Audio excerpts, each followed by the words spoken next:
We know we have to look at what we can do internally, but we also have to look at the external market. And the external market is a lot of times the things that we can't see.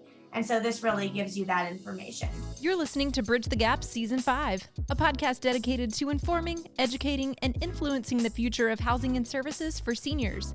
Powered by sponsors AccuShield, Connected Living, Hamilton Captel, Enquire, One Day, LTC REIT, It's Never Too Late, Meridian Capital Group, Solinity, The Bridge Group Construction, and produced by Solinity Marketing. Welcome to Bridge the Gap Podcast, the senior living podcast with Josh and Lucas. We have a breaking story interview today. Very excited to bring to the BTG audience one of our longtime friends, Erin Hayes, over there at Enquire. Welcome to the show. Hi, thank you for having me.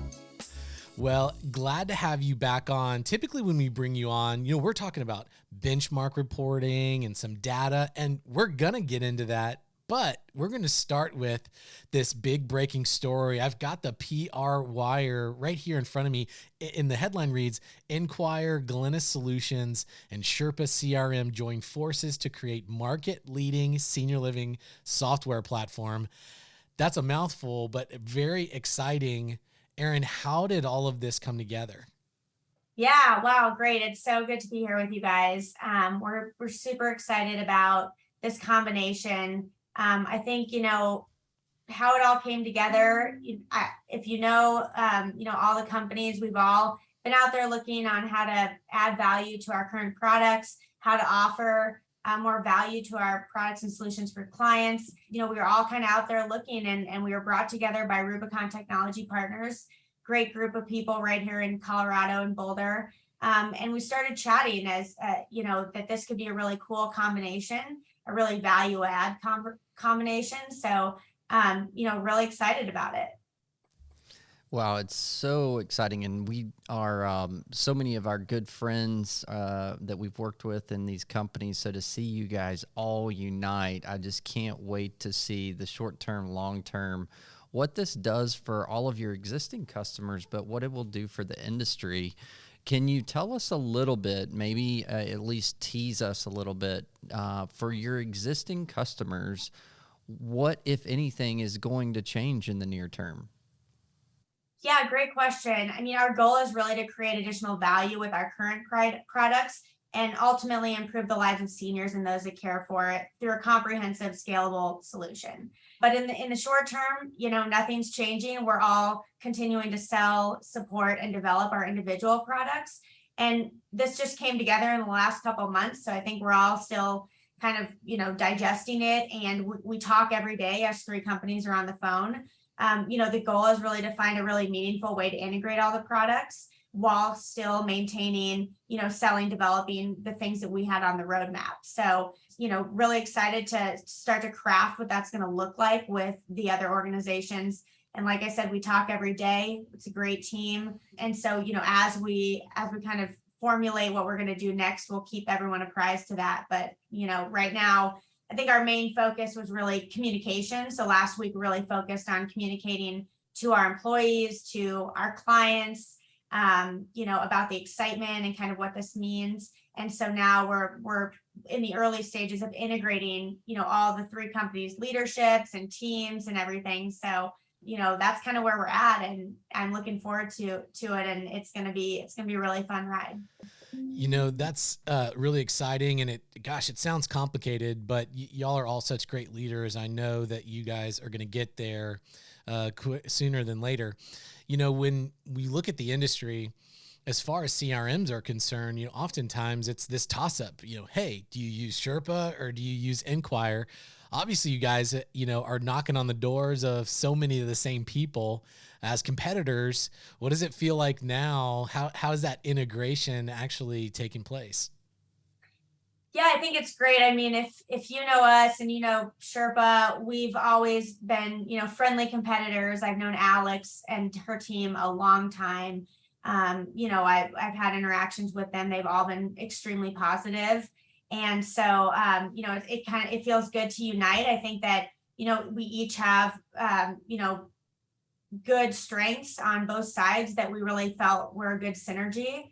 And I think that we can come together and offer a lot of different types of solutions to different types of communities and what they're looking for as far as for sales, marketing, and now other modules that they may have been wanting to add and just couldn't get their hands on it. So with the Glennis piece. So I think it's great. I see them everywhere. So it's good to be on the same team. And like I told you earlier, we've been connecting via text, LinkedIn, voice to voice. It's been really nice. Well, Erin, outside of the amazing platform that you've built at Enquire, I'm always really excited to talk with you about the amazing data and the benchmark data that you put together. You've been on our show multiple times. Before we transition to that, as it relates to data, when I think about you guys with Glennis, with Sherpa, that's a huge volume of not only market share coming together, but a huge volume of data coming together. Do you see this integration really expanding the volume of data and benchmark data that you can provide to the industry to help us all be better? Yes. So, I'm a data geek. I love it. That was the most exciting thing about this kind of combination of companies. I love the data piece, and I think that we're going to have more data than ever. We cover a lot of ground together, like you just mentioned, and we are going to be able to expand our data set with both of those data sets. And we've been working hard to create a platform to be able to pull all the data into one, but also offer owners, investors, operators, data sets that they can really slice their own data, married up to what the market looks like, and also aggregate from different portfolios, different operators. So it's really exciting, the things we're going to be able to do. We'll have more data than ever to really manage and run the communities better. And I think that that's super important, and one of the reasons why we were looking at this combination in the first place. Well, I know all of our listeners always look forward to getting your full benchmark report when it comes out, and you always do an amazing job at really highlighting maybe some of the most, the biggest data points that are really indicators of maybe some of the trends that are happening. Can you give us a little sneak peek of the latest, greatest benchmark data? Yes. So I don't know who out there knows, but this year it was really my goal and my passion to release benchmarks, not at the end of the year, 6 months after their sale, but really give clients visibility into real-time metrics.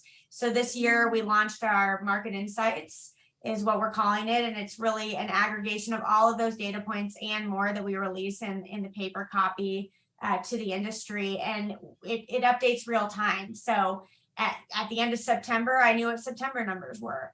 Through mid-October, I knew what mid-October numbers were. So now we can really see what that looks like day to day. And also it does pull in data from the clients' data set. So it pulls in their portfolio averages, but they can drill into certain communities and look at that and change the parameters to look at urban versus rural. We can pull in, different care types that are offered, how big the community is, and compare to like communities. And so we're obviously always looking to expand this data set. So looking forward to what next year will bring as far as putting all that data together. I think some of the trends we can go through, but we're getting more inquiries than ever. I think a year to date, for assisted living and memory care, the average has been 33 inquiries a month for a community. The top, urban that get a lot more traffic are more around 47, but that's about a 25% increase over 2019, where the average was 26. So we see, and we can talk about a little bit about what's driving this, but we used to get 15% of our leads from the web, and now we're getting 50%. So we're driving a lot more traffic. There's obviously a lot more our customer base is growing. So it's very interesting to see. And our market insights goes back to 2019. So you can really look at the 2019, then we had 2020, and then how 2021 compares, which is exciting to see. We're taking a break in our scheduled show to tell you about exciting opportunities for you to be featured on the Bridge the Gap network. Click on the show notes to schedule your call with Josh and Lucas. Yeah, what he said. So, educate our listeners a little bit if they're not familiar maybe with this.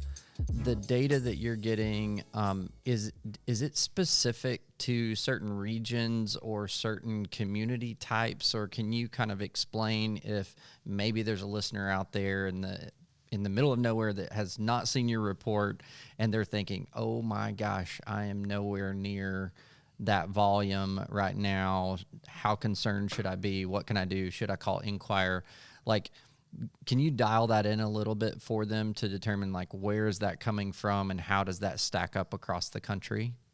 Yeah, great question. So Enquire, so all the data is coming from our system. So it's input real time. We have click to call. We have, email that auto logs inbound and outbound from your Outlook. So we are getting all the data with minimal user input. So our main thing is just trying to get the good data, garbage in, garbage out. You hear that all the time. And when you have integrations and you have 75% of your leads coming in through integrations, whether it's the web or it's a paid referral source, you're really minimizing that human error piece. And then when you add, hey, we're going to log all your calls automatically in your emails, then you're just relying on putting in tours and those kind of more manual activities. And so we aggregate, we have clients, communities in every state, every region, and they range. We have rural communities, 30 beds or less. We have large, independent living, 250 plus units.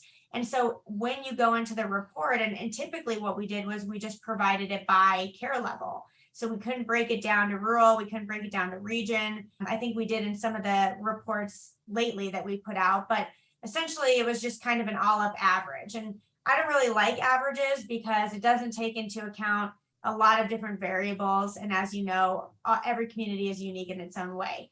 So in the parameters, when you look at this data and you go in, you can pick those different parameters. You can even pick, hey, I just want to look at people that get 10 inquiries or more a month. We take out anyone who hasn't had to move in. So we take out all of the new builds, that may skew those results. And then you whittle it down to get the number you're looking for. And in all the reports, we provide an average of whatever parameters you have, but we also provide the 25th, the 50th, and the 75th percentile. Because I had a lot of people asking, well, that's great that's average, but I'm above average. We operate in the 75th percentile of all senior living communities. We want to be better. And I said, well, that makes so much sense. And so you can see those different levels as far as the lowest, the middle tier, so more the median, and then the 75th, instead of just an all up average.